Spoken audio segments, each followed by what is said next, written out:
고린도전서 11장 26절에서 29절까지의 말씀을 제가 읽겠습니다. 이제 다 같이 자리에서 일어나 하나님의 말씀을 경청하십시오. 너희가 이 떡을 먹으며 이 잔을 마실 때마다 주의 죽으심을 그가 오실 때까지 전하는 것입니다. 그러므로 누구든지 주의 떡이나 잔을 합당하지 않게 먹고 마시는 자는 주의 몸과 피에 대하여 죄를 짓는 것이니라. 사람이 자기를 살피고 그 후에야 이 떡을 먹고 이 잔을 마실지니 주의 몸을 분별하지 못하고 먹고 마시는 자는 자기의 죄를 먹고 마시는 것이니라. 아멘. 자리에 앉으시기 바랍니다. 하나님께서 이 말씀으로 은혜 주시기를 원합니다. 오늘은요, 지구에서 가장 먼저 해가 뜨는 곳으로 기록되고 있는 피지 섬의 태평양에 있는 피지입니다. 그 피지 섬의 교회에서 시작해서 24시간 동안 일출 시각을 기준으로 전 인류가 성찬식에 참여하는 세계 성찬주일입니다. 이제 해가 떠서 계속 이동을 하겠죠. 그러면 해가 닿는 곳마다 시간이 시작이 됩니다. 이 하루의 시간 동안 마치 파도 타기 하는 것처럼 성찬상이 전 세계를 돌게 됩니다. 그렇게 함으로 그리스도 안에서 모든 인류가 하나 되며 수십억 명의 그리스도인이 형제 자매임을 깨닫게 되는 뜻깊은 그런 날입니다.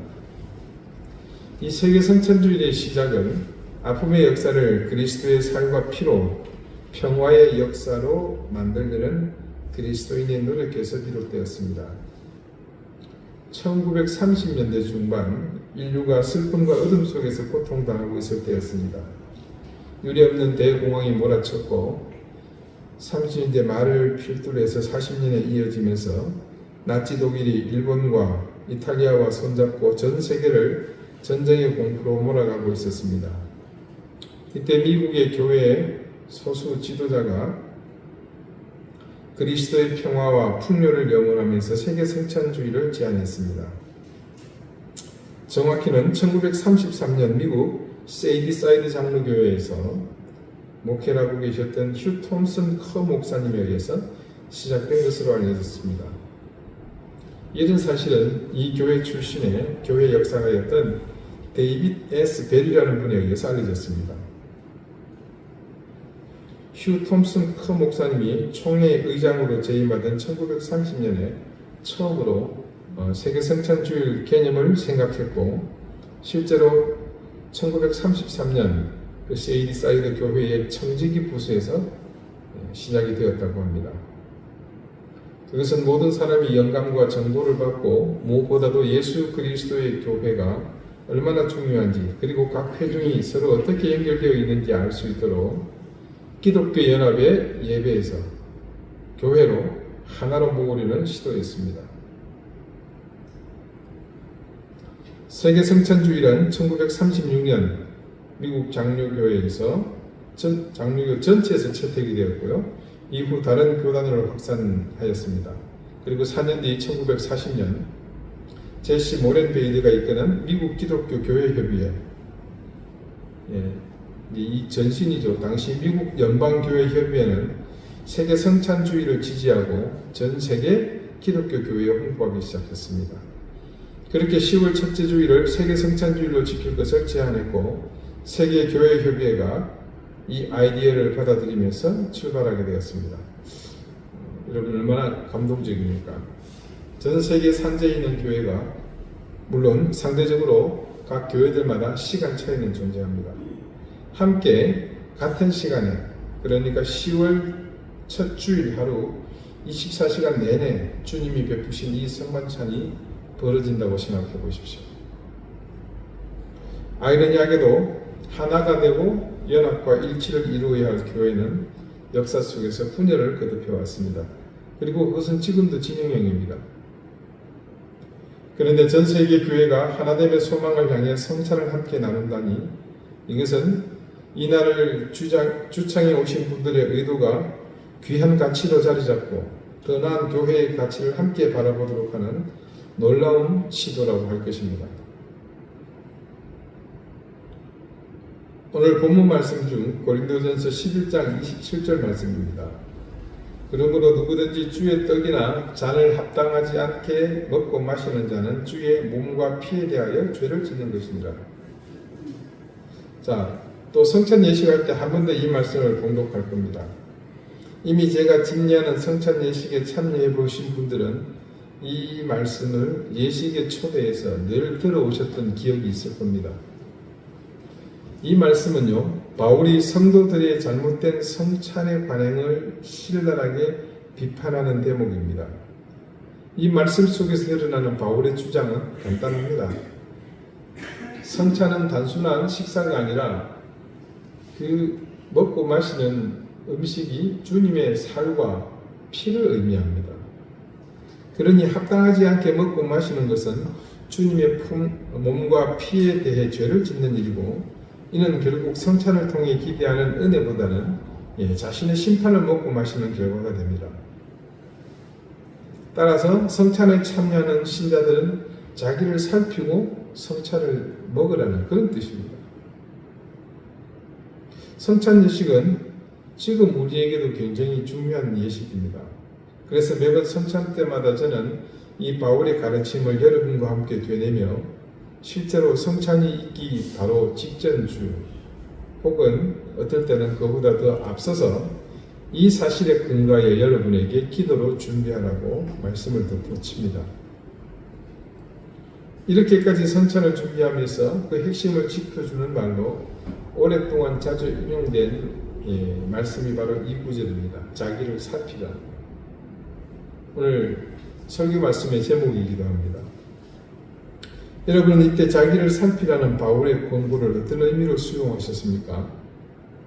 이것은 논란의 여지가 없습니다. 바로 도덕적 의미로서 자기 성찰을 주문하는 겁니다. 물론 저도 여러분에게 바로 그런 의미를 듬뿍 담아서 늘 주문을 했습니다. 하지만 여기는 한 가지 함정이 있습니다. 우리가 성경 말씀을 읽을 때 되도록 이런 사실을 염두에 두고 읽는 것이 때로는 필요합니다. 어떤 것은 말씀에 적힌 문자 그대로를 수용하는 것이 바람직할 때가 있습니다. 이웃을 사랑하는 말씀이나 남의 것을 도둑질하지 말라는 것이나 살인하지 말라는 것, 간음하지 말라는 것, 오늘 우리 고백의 참회의 기도에서도 소개했습니다마는 바울이 얘기했던 육체에 속한 그런 일들을 하지 않는 겁니다. 그러나 반대로 문자 그대로 따라하면 큰일 나는 것도 있습니다. 가령 손이 실족하게 하면 그 손을 찍어내어 버리라는 말씀이 있습니다. 그런가 하면 형제를 실족하게 하는 것은 그 목에 연자맷돌을 달아서 물에 던지는 것과 같다고 하는 말씀도 있습니다. 여러분, 맷돌 하나만 해도 우리가 들기 무지 어렵습니다. 연자맷돌은 여러분 이만합니다. 이게 우리가 말씀을 그냥 흘려내서 그렇지 천지가 무너져도 못 빠져나옵니다. 빠져 죽으라는 얘기입니다. 이렇게 하면 누가 과연 교회에 출석하면서 예수 그리스도를 구주로 영접을 할 수 있겠습니까? 이런 예는 비단 우리가 강조하지 않아도 또 부연하지 않아도 초등학교에 다니는 정도만 되면 다들 판단할 수 있습니다. 하지만 그와 다른 경우도 있습니다.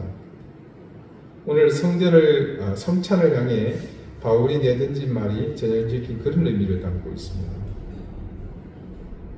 지금 바울은 예수 그리스도의 몸과 피를 상징하는 떡과 포도주를 먹고 마심에 있어서 먼저 자신을 살피라고 주문했습니다. 이 사실은 누가 보더라도 마땅히 그래야 하는 것, 적어도 성찬을 앞두고는 당연히 지켜야 할 마땅한 신자의 자세라고 일축하고 맙니다. 그런데 바울이요, 이 말씀을 할 때는 우리가 일반적으로 이해하고 있는 이와 같은 의도를 담고 한 말은 아닙니다. 누가 보더라도 앞서서 말씀드린 대로 바울이 성찬을 앞두고 요청하는 이 말에 토를 달 사람은 없습니다. 그래서 조금 심각하게 신앙생활 하시는 분들은 성찬을 자신이 받아서 먹고 마시기에 합당하지 않다고 판단하시는 사람은요, 이 말씀에 액면 그대로 행동하는 경우가 들어 있었습니다. 진지하게 기도하면서 나를 살펴보니까 나 같은 놈이 지금 이 성찬에 참여해서는 안 되겠구나. 그래서 성찬을 사용하고 불참합니다. 아마도 우리나라의 모든 교회가 성찬 때마다 이 사실로 인해서 적잖이 드러나지는 않지만 내적으로 고민하고 혼란스러워하는 분들이 있습니다. 그런데 이런 마치 관행과도 같은 행동은 이 말씀을 읽을 때 그 말씀을 바울이 하게 된 배경에 대한 이해가 전혀 없으므로 진짜 의도와 다른 반응을 보였던 겁니다. 이 성찬을 두고서 바울이 그렇게 얘기한 데는 이유가 있었습니다. 먼저 오늘 본문 말씀에 속해 있는 고린도전서 11장의 앞선 내용을 함께 보겠습니다. 고린도전서 11장 17절부터 22절까지입니다. 신약 276페이지를 한번 펴보실까요?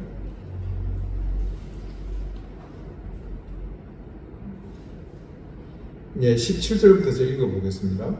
내가 명하는 이 일에 너희를 칭찬하지 아니하나니 이는 너희의 모임이 유익이 못되고 도리어 해로움이라. 먼저 너희가 교회에 모일 때에 너희 중에 분쟁이 있다 함을 듣고 어느 정도 믿거니와 너희 중에 파당이 있어야 너희 중에 옳다 인정함을 받는 자들이 나타나게 되리라. 그런즉 너희가 함께 모여서 주의 만찬을 먹을 수 없으니 이는 먹을 때 각각 자기의 만찬을 먼저 갖다 먹으므로 어떤 사람은 시장하고 어떤 사람은 취함이라. 너희가 먹고 마실 집이 없느냐? 너희가 하나님의 교회를 업신여기고 빈궁한 자들을 부끄럽게 하느냐? 내가 너희에게 무슨 말을 하랴? 너희를 칭찬하랴? 이것으로 칭찬하지 않노라. 뭔가 좀 문제가 있다 그렇죠? 지금 이 교회의 담임 목사는 바울 이후 아볼로가 부임해 있습니다. 아볼로 편에 고린도 교회에서 온갖 잡다한 일들이 벌어지고 있는 것에 대해서 소식을 전해 듣게 되었고 바울은 그 문제에 대해서 고린도 교회에 편지를 씁니다. 그렇게 해서 나오게 된 것이 고린도 전후서입니다. 근데 오늘 본문은요, 성찬과 관련해서 그곳에 잡음이 있었던 겁니다. 바울은 그래서 자신이 전해 들은 성찬과 관련한 문제를 여기서 지적하면서 그들이 잘못하고 있는 부분을 구체적으로 짚어주고 있습니다. 내용은 이렇습니다. 바울은 이미 고린도 교회에 충분히 파당이 나뉘어서 엉망진창이 되었다는 사실을 잘 알고 있습니다. 바울파가 있고요, 새로운 목사 아볼로파가 있고, 저쪽에 있는 게바, 베드로파가 있습니다. 그리고 이것도 저것도 싸우지 마라. 나는 그리스도파다. 얄미운 것들이죠. 꼭 그럴 때 그런 사람이 나타나요. 이 정도로 머리가 아파 죽을 지경인데 거기에 대해서 또 다른 파당이 지금 의도치 않게 생겨난 상황을 말합니다. 그 파당은 의없게도 먹는 것 때문입니다. 만찬 때문에 생긴 일입니다. 이것이 정말로 황당한 것이 우리가 성찬을 나누면서 주로 거론되는 성찬의 주제가 여러분들 기억하시겠지만 하나됨입니다. 한 상에서 먹고 마시는 식구가 되잖아요. 물론 그 하나됨의 핵심은 당연히 그 음식이 주님의 살과 피이기 때문에 그것을 주시는 주님과 더불어 하나 되는 겁니다. 그러므로서 자연스럽게 함께 나눠 먹고 마시는 공동체는 더욱 하나됨, 연합과 일치가 완성되는 겁니다. 그렇게 연합과 일치를 지향하는 전형적인 예식이 파당의 원인이 된다고 하니 얼마나 복잡해진 일입니까? 바울이 말하고 있는 그 파당이 생길 수밖에 없는 상황은 20절과 21절을 설명하고 있습니다.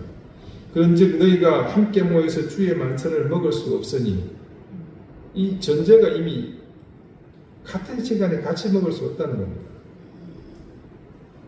그러면 어떻게 됩니까? 먼저 온 사람은 나중 올 사람을 좀 기다리면 되죠. 나중 오는 사람은 서둘러 오면 되고, 그죠? 21절 보십시오. 이는 먹을 때 각각 자기의 만찬을 먼저 갖다 먹으므로 어떤 사람은 시장하고 어떤 사람은 취함이라. 자, 조금 전에 말씀드린 그 20절에서 말씀드린 함께 먹을 수 없는 그 식사 자리는요, 주의 만찬은 우리가 말하는 성찬이 아닙니다. 두 번 이루어져요. 함께 먹고 마시고 그 다음에 이루어지는 겁니다. 여러분 성찬식 하면서 배부르게 먹고 그냥 끼니를 그걸로 대체하신 적이 있습니까? 아니죠. 만약 그러면 이게 요만한 거 이거 빵 쪼가리 하나 가지고 이 간에 기를 간 겁니다. 그러니까 20절이 말하는 만찬은 성찬이라는 상징적인 예식을 하기 전에 함께 먹고 마시는 아침, 점심, 저녁 그 세 끼 중에 하나인 그 끼니에 해당하는 만찬입니다. 굳이 만찬이라는 이름을 붙이는 걸로 봐서는요, 상당히 많은 음식을 차려서 나눠 먹었다는 것을 짐작할 수 있습니다. 자, 그렇다면요, 이렇게 서로 기쁨으로 음식을 먹고 마시는 자리인데 어떻게 그곳에 파당이 형성된다는 말입니까? 그 원인을 제가 설명해 드리겠습니다. 이곳은 고린도입니다. 항구죠. 그 당시 헬라 지역에서 규모로서는 가장 크다고 자부하는 곳 중에 하나입니다. 그런 항구의 특성상 자연 왕성한 무역 활동이 있었고요. 그곳에서 내려오면 바로 지중해거든요. 조금 더 가면 시리아 지역, 그러니까 이스라엘 기업관 지역으로 가게 되고요. 조금만 위를 보고 오른쪽이죠. 그러니까 터키 쪽으로 또 연결이 되고요. 아프리카 쪽으로도 연결이 되고. 그래서 왕성한 무역 활동이 있었습니다. 그러다 보니까 그곳은 막대한 물자가 오고 감으로 인해서 부의 축적의 정도에 따라서 자연스럽게 여러 계층이 형성이 되었습니다. 배를 가지고 있는 선주가 있었고요. 물건을 보관한 창고를 가진 사람도 있었고, 또 오는 물건을 받아서 팔고 하는 상인이 있는가 하면 그들에게 고용되어서 물건을 나르는 육체적으로 허드렛 일을 하며 품을 파는 사람도 있었습니다. 그런 곳에 교회가 세워졌습니다. 그 고린도 교회는 바울이 그곳에 이미 와 있던 브리스길라 아골라 부부와 함께 개척한 교회입니다. 그리고 그것은 주님의 가르침에 충실하게 모든 계층의 사람이 한데 어울려 계급이 없이 모두가 한 지체로, 한 형제자매로 신앙 공동체를 이룬 것입니다. 그런데 말입니다. 교회 안에서 예수 그리스도의 이름으로 모두가 같은 지체, 한 공동체인 것은 분명하지만 세상에서는 엄연히 각자의 위치에서는 계층이 나누어져 있습니다. 교회와 세상은 다른 문제죠. 상황은 이랬습니다. 고린도 교회에 정해진 이 만찬의 시간이 있었습니다. 아무래도 그 시간은 주로 저녁 시간이 주를 이루었겠죠. 그럴 수밖에 없는 것이 아까 말씀드린 대로 다양한 계층의 고린도 사회에 존재했고, 아마도 대다수는 주로 낮은 계층을 이루고 있는 하루 벌어 하루 먹고 사는 사람들이 주류였을 겁니다. 이 사람들은 휴가를 마쳐야 비로소 시간이 자유롭습니다. 해가 지기 전에는 모두가 풀싹스를 받아야 하는 처지이기에 자신들을 고용한 사람들에게 매여 있습니다. 반면에 상대적으로 부유한 사람들은 이들과 상황이 전혀 다릅니다. 돈이 많은 사람은 뭐든지 다 많죠. 옷도 많고 신발도 많고 그리고 시간도 많아요. 그래서 이들이 교회에서 함께 참여하는 만찬에 많기 때문에 여러 가지 기여를 했겠죠. 왜냐하면 함께 먹고 마시는데 여유가 있는 사람이 더 많이 기여하는 것은 인지상정 아니겠습니까? 근데 문제는요, 이 여유 있는 사람들이 많은 음식을 가지고 와서는 기다리지 못하고 자기들끼리 먼저 먹고 마셔버린 겁니다. 충분히 이해가 되시죠? 그래서 먼저 먹고 마시고 배 두드리면서 일부는 포도주가 과해서 알딸딸해 있습니다.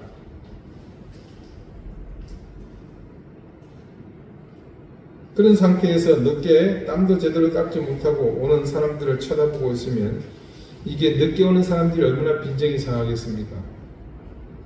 21절이 증가하는 말씀이 바로 그것을 지적한 겁니다.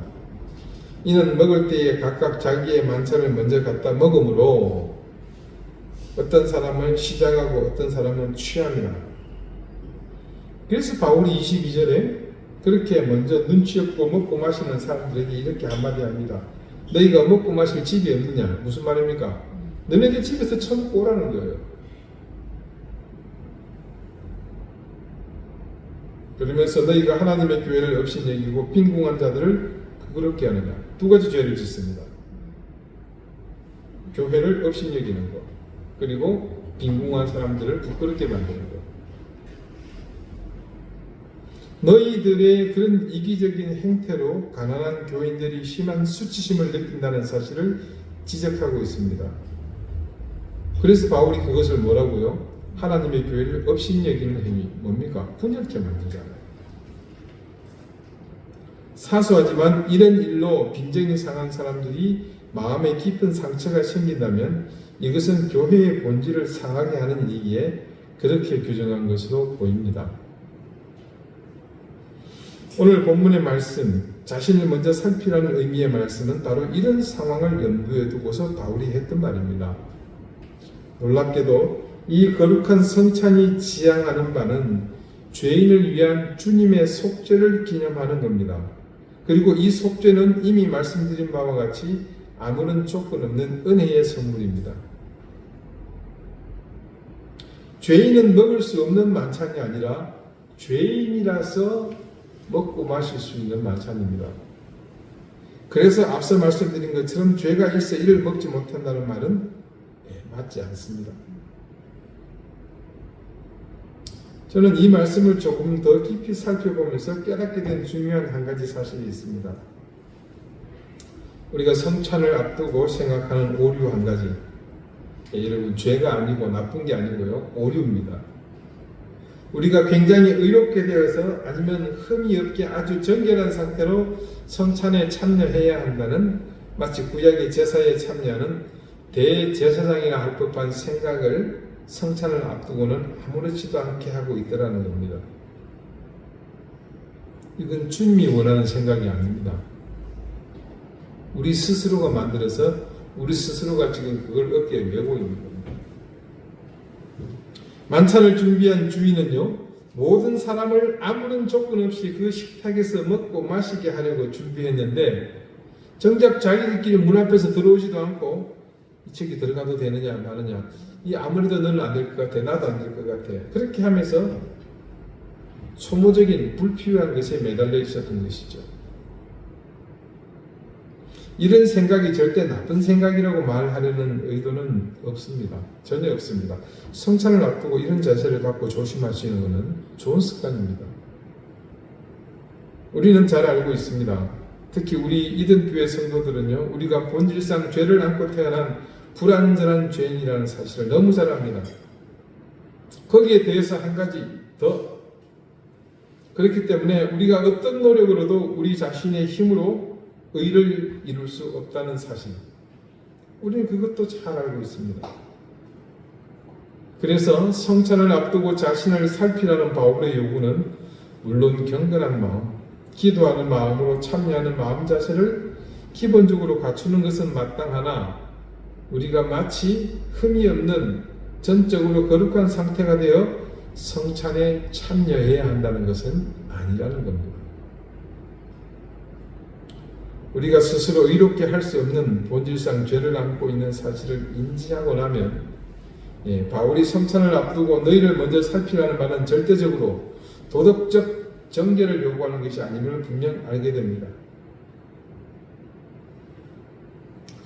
그들이 스스로 그 만찬의 자리를 무의미하게 만들 뿐만 아니라 타인에게 상대적 박탈감을 주고 나아가 이후에 이어질 성찬의 근본 취지를 오염시키는 일을 하고 있지는 않은지, 그것을 그 가운데서 네 자신을 살피라는 것이었습니다.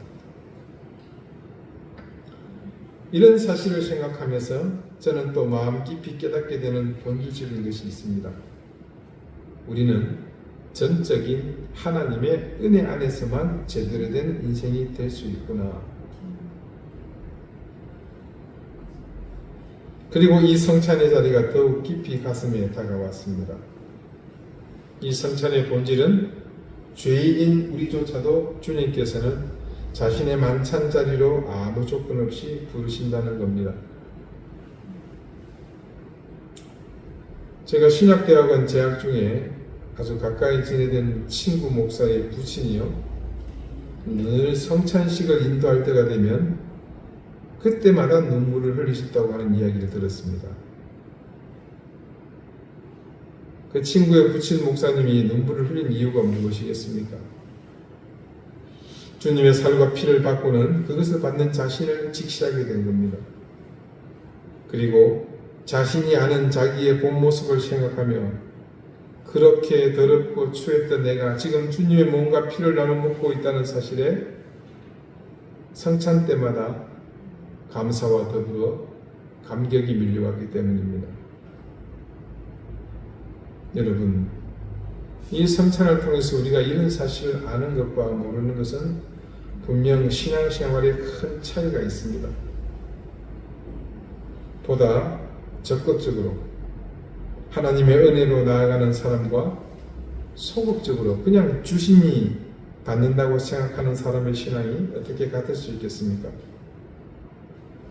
우리가 하나님의 신비로운 은혜를 알고 놀라운 그 사랑을 아는 것은 정말로 귀하고 보배로운 우리의 특권입니다. 우리 신앙의 질은 이 은혜와 사랑을 어떻게 누리느냐에 따라서 확연히 다르게 나타납니다.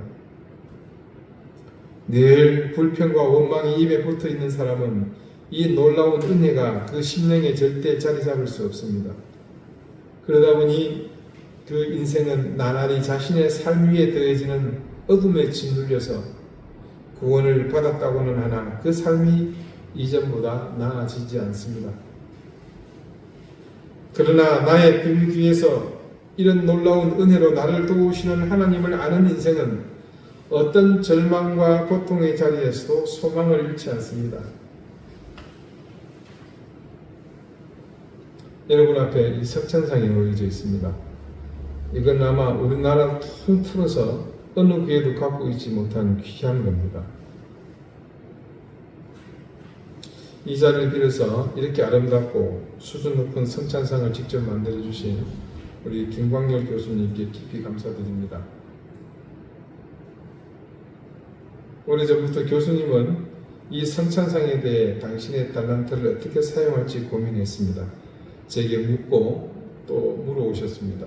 그리고 그 생각을 주신 하나님을 향해서 이렇게 이 세상 어느 교회도 없는 귀한 작품을 만들어 주셨습니다. 그렇게 하나님께 봉헌을 하셨습니다. 다시 한번 교수님께 감사를 드립니다. 여러분, 이 아름다운 성찬상을 보시면서 또 다른 교회에서는 경험하기 어려운 우리만의 이 성찬의 과정을 통해서 우리 모두 이 한 가지를 꼭 기억하게 되기를 바랍니다.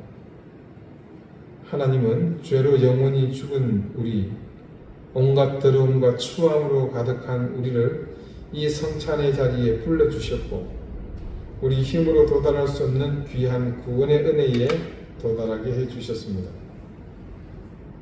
이 고백이 우리가 함께 주님의 성찬에 참여할 때마다 우리 가운데서 함께 드려지는 우리의 신앙 고백이 될 수 있기를 바랍니다. 여러분, 오늘 설교 시간에 여러분에게 드렸던 말씀 다 잊어버리셔도 좋습니다. 대신 네가 하나만 기억합시다. 우리 주님은요, 지금 우리가 어떤 모습이어도 어떤 형편에 있어도 어떤 곳에 있어도 우리를 받아주시며 아무런 조건 없이 우리를 이 거룩한 만찬으로 늘 불러주시는 분이십니다. 이제 바로 그 만찬의 자리로 여러분을 초대합니다. 이제 우리 주님께서 베푸시는 성찬을 함께 받읍시다.